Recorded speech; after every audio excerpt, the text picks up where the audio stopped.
There's a seagull, keeps coming and screeching at the window, so I mean, there's that.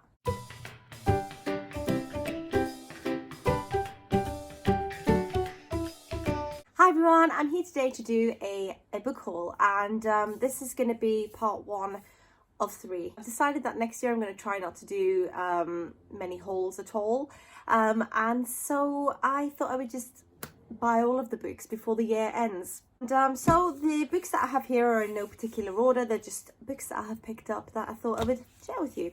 And so the first one that I've got is this one.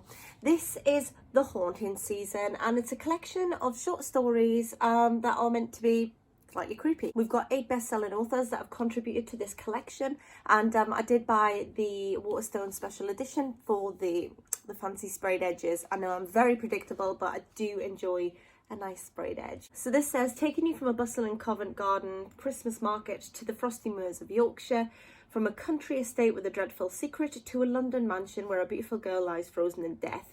These are stories to make your hair stand on end, send shivers down your spine, and to serve as your indispensable companion to the long nights of winter. And after recently very much enjoying a short story collection by Shirley Jackson, I thought I'd try some more sort of creepy and sinister dark tales. The next book that I've got is this one. This is the Driftwood Girls, and I picked this up on a recent trip into Fort William to do a little bit of shopping. And so this is some Scottish crime fiction. And so in this book, 23 years ago, Christina Tolmie vanished, and she left behind her 2 daughters, Flora and Kate.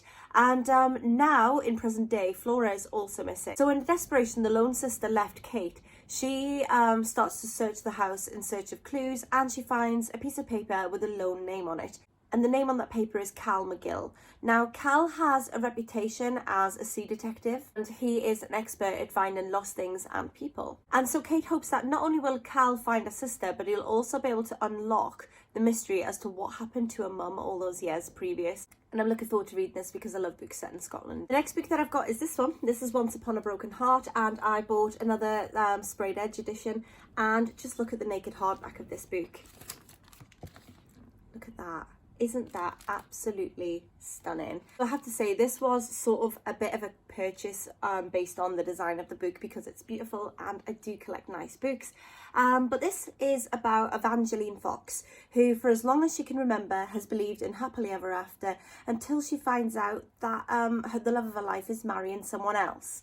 So Evangeline becomes determined to stop this wedding, and so she makes a deal with the Prince of Hearts, who in turn offers her a deal if she delivers him 3 kisses at his time and choosing.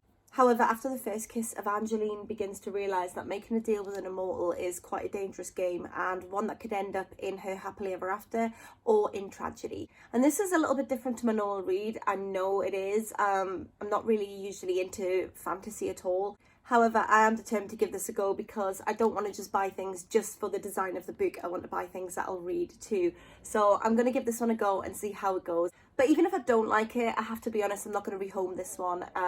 It's just too pretty. Next book that I've got is this one. This is The Last Thing to Burn by Will Dean. And this book sounds terrifying. So this is about a woman who is living in a tiny little farm cottage in the middle of nowhere, and all around her is just fields surrounding her, and no one comes to the farm, and if they do, they never see her because her husband has her hidden away, and nobody knows she's there. And he watches her every single move, and if he sees something that he doesn't like, she's punished. So this goes on for quite some time. However, one day something changes, and now she has something to live for. And I don't know what that thing is. I'm sure I'll find out when I read it. But she now is watching him and waiting. So I can't wait to read this. This sounds a lot of fun. And it's another one that has sprayed edges. And I don't know, there's something about this one. I really am quite excited to read it. And the final book that I've got for this part is this one. This is Femlandia, and this is by Christina Dalscher. And I really loved Q by Christina Dalscher a few years ago. And so when I found out that this book was coming out, I was very excited to read it. I love sort of a good feminist dystopian. And this sounds fantastic. This story follows Miranda, who has lost her job and her husband due to an economic crash. and the shops are empty, and there's just nothing on the streets, and the streets aren't very safe anymore. So Miranda decides that she has to go on the run with her daughter Emma. So Miranda heads for her last resort, and that is a women-only sanctuary called Femlandia, where she can escape to and sort of hopefully live a life of safety within the walls, since everything outside has become so unsafe. However, Miranda discovers that there is something sinister going on inside these sort of sacred walls, and we'll find out what it is. So those are some of the books that I've bought recently, and I would love to know if you've read any of them. I'd love to know if you're going to, and I'll speak to you all soon. Bye for now.